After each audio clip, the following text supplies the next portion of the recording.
क्या किसी के लुक्स या बिहेवियर को देखकर उसके कैरेक्टर के बारे में पता लगाया जा सकता है? इंटरनेट पर एक गाइड है जो ठीक यही दावा करती है।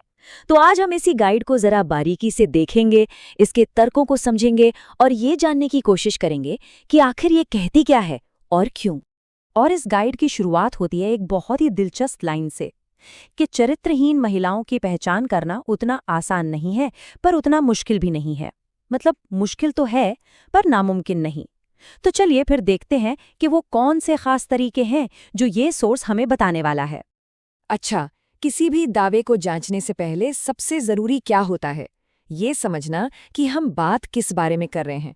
तो सबसे पहले ये देखते हैं कि ये गाइड चरित्रहीन शब्द का मतलब क्या बताती है, क्योंकि भाई पूरी की पूरी गाइड तो इसी एक शब्द पर ही टिकी है। तो ये रही इनकी परिभाषा। इस सोर्स के हिसाब से चरित्रहीन का मतलब है कोई भी मर्द या औरत जो एक रिश्ते में होते हुए किसी और के साथ भी रिश्ता बना ले। मतलब सीधी सीधी बात है, बेवफाई।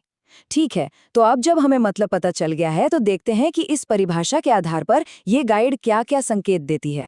तो चलिए गाइड के पहले हिस्से पर आते हैं।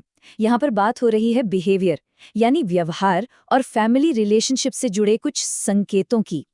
और यहाँ पर सोर्स कुछ कह सकते हैं कि चौंकाने वाले बिहेवियरल साइन बताता है, जैसे अकेले घर से बाहर जाने के बहाने बनाना, पति की इज्जत न करना और यहाँ तक कि कई मेल फ्रेंड्स होना।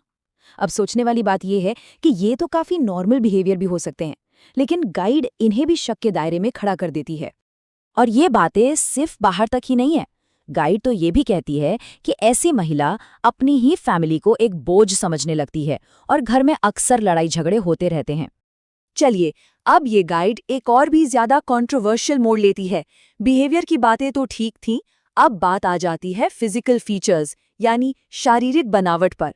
जी हाँ, ये गाइड दावा करती है कि किसी की बॉडी को देखकर उसके कैरेक्टर का पता लगाया जा सकता है। ये जो टेबल है, ये इस सोर्स के कुछ सबसे अजीब दावों को दिखाती है। मतलब यहाँ तो फिजिकल फीचर्स को सीधे सीधे परिवार की किस्मत से जोड़ दिया गया है। जरा सोचिए, लंबा माथा देवर के लिए बुरा है और बड़ा पेट ससुर के लिए अशुभ। ये कमाल के लॉजिक हैं। और रुकिए, लिस्ट अभी खत्म नहीं हुई है। अगर किसी के पैर का अंगूठा जमीन को टच नहीं करता तो सोर्स के मुताबिक वो इंसान अनकंट्रोलेबल है, या कानों पर बाल ज्यादा हैं तो ये धोखे का साइन हो सकता है। मतलब ये गाइड तो शरीर के हर हिस्से को कैरेक्टर का सर्टिफिकेट बनाने पर तुली है। तो इतने सारे संकेत देखने के बाद यही लगता है ना कि इस गाइड का मकसद सिर्फ और सिर्फ महिलाओं को जज करना है। लेकिन ठहरिए, क्योंकि अब इस कहानी में एक ऐसा ट्विस्ट आने वाला है जो शायद किसी ने सोचा भी नहीं होगा। अब हम इस गाइड के उस हिस्से पर आते हैं जो सच में हैरान कर देने वाला है। ये हिस्सा अपने ही बताए गए सारे नियमों को पूरी तरह से पलट देता है। यकीन करना थोड़ा मुश्किल है, लेकिन स्क्रीन पर जो कोट है वो उसी सोर्स का है। इतने सारे साइन बताने के बाद गाइड अचानक से कहती है, इस वीडियो में हम किसी भी प्रकार से महिलाओं को अच्छी और बुरी श्रेणियों में विभाजित नहीं करते हैं। मतलब पहले सब कुछ बताओ और फिर कह दो कि हमारा मकसद तो ये था ही नहीं। इससे बड़ा कॉन्ट्रडिक्शन क्या ही होगा। और बात यहीं खत्म नहीं होती। सोर्स आगे ये भी कहता है कि महिलाओं को नीचा दिखाना या उन्हें रोकना उनके अधिकारों के खिलाफ है और हर महिला को अपना रास्ता खुद चुनने का हक है। ये बातें उन सब चीज़ों के एकदम उल्टी हैं जो ये गाइड अब तक हमें बताती आ रही थी। तो अब हम इस एनालिसिस के लगभग आखिर में पहुंच गए हैं और यहाँ सोर्स अपनी ही बताई हुई बातों को सिर्फ गलत ही नहीं बल्कि अनैतिक और यहाँ तक कि गैर कानूनी भी बताता है। ये स्लाइड इस पूरे विरोधाभास, इस पूरे कॉन्ट्रडिक्शन को एक साथ दिखाती है।